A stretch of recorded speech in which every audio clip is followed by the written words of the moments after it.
क्या आप 4 युगों का सत्य जानते हैं, जिसके कारण देवता और दानव एक ही लोक में रहने लगे। देवता और दानव एक ही शरीर में रहने लग गए, मनुष्य शरीर में।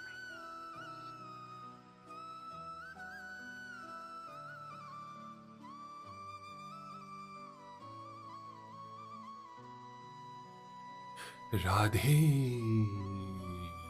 Radhe. Welcome back to Radha Rani का जादू, जहां सिर्फ प्रेम बोलता है और श्री कृष्ण सुनते। क्या आप 4 युगों का सत्य जानते हैं? क्या आप जानते हैं कि कौन से 4 युग हैं? चलिए मैं आपको बताता हूं। सबसे पहले आता है सतयुग, फिर आता है त्रेता युग, फिर आता है द्वापर युग और फिर आता है कलयुग। सतयुग में पाप का प्रभाव बिल्कुल नहीं था, चारों ओर धर्म ही धर्म था। इसीलिए देवता और दानव अलग अलग रहते थे। उसके बाद आया त्रेता युग।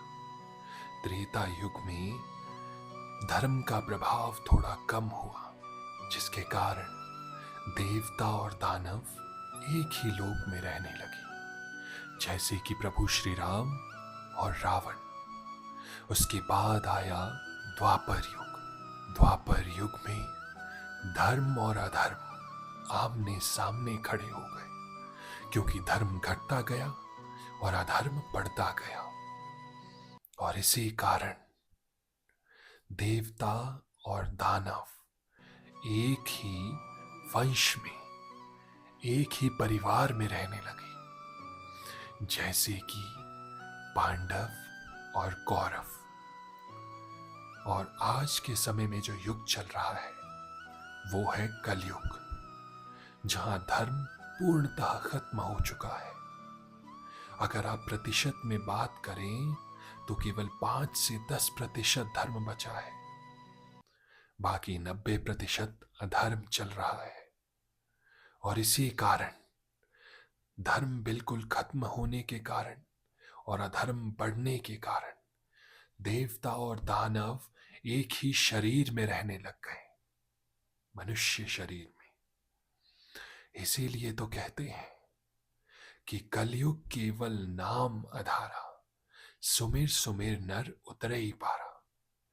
कलयुग में अगर आपको अपने अंदर के राक्षस को खत्म करना है, तो वो आप केवल और केवल नाम जप से ही कर सकते हैं। जितना हो सकता है प्रभु को याद कीजिए, प्रभु को स्मरण करते रहिए। राधे